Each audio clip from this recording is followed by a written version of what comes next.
A prosecutor is releasing even more new evidence against Sean Combs in his sex trafficking trial, now on day 7 of testimony.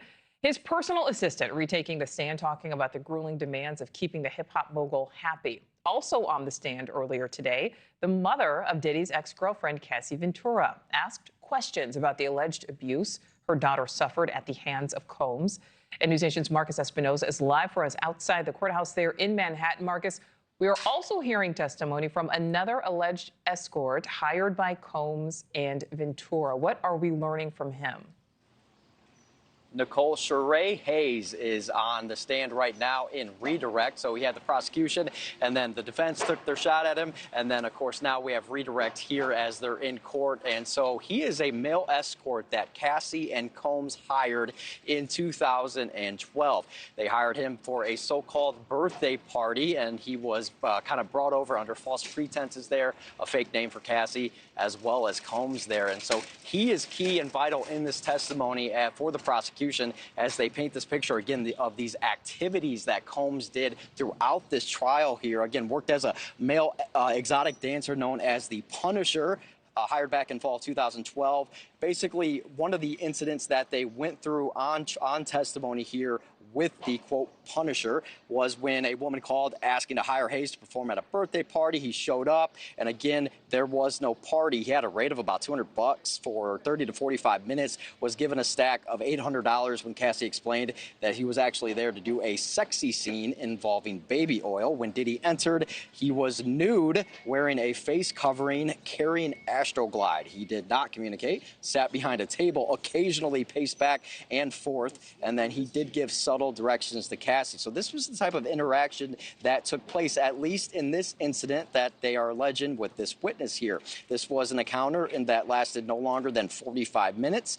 Diddy left. Cassie followed. Eventually, she came back and asked if Hayes wanted to, quote, finish. He said no and left with an additional $1,200. The Punisher only learned Diddy's identity when he was aboard waiting on a subsequent visit. He turned on the hotel TV there and saw Essex House welcomes Mr. Sean Combs. He was also a personal fan and followed Diddy on Instagram, and that's how he learned Cassie's identity there. So he is, again, right now with redirect with the prosecution. But this witness here is to, again, paint the sort of picture of what sort of events and scenes took place between Sean Combs and then Cassie and now this male escort here as well. All right. So, Marcus, let's also talk about Cassie's mom, Regina Ventura. She was on the stand today, finished her testimony. What did she say?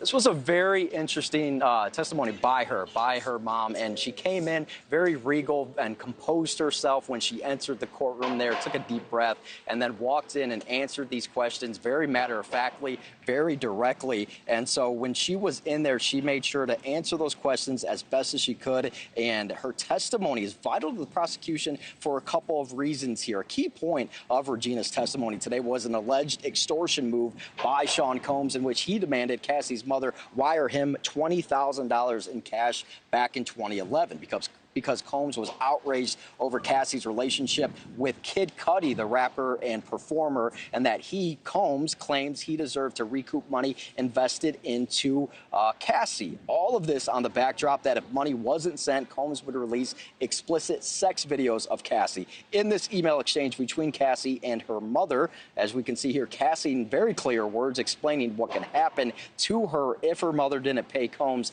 including Cassie alleging Combs said he would have her hurt rather, and that it wouldn't be by his hands, by Combs directly, implying he'd have somebody else hurt Cassie if the $20K was not wired. That money eventually was wired by Regina to Combs, and then just a few days later, it was sent back to Cassie's mother. And in fact, Cassie's mother had to take out a home equity loan just to be able to come up with the money to be able to pay Combs there. It was actually a bit of a contention for the defense. They brought it up. They said that this should not have been included in the testimony. The judge allowed it. And then the key thing about this is that the defense did not cross-examine Cassie's mother. That's very notable for a number of reasons that I just laid out. That perhaps could have been why, but the fact that they chose not to question Cassie's mother, I think a lot of people will take notice of, and that's a very, very big event in this case today. 3 witnesses today, very, very busy day overall here in this trial. Absolutely. All right. Marcus Espinoza live for us there outside of the federal courthouse. Marcus, thank you. Thank you for watching. Subscribe below and download our NewsNation app right now on your phone, and you will get fact-based, unbiased news for all Americans.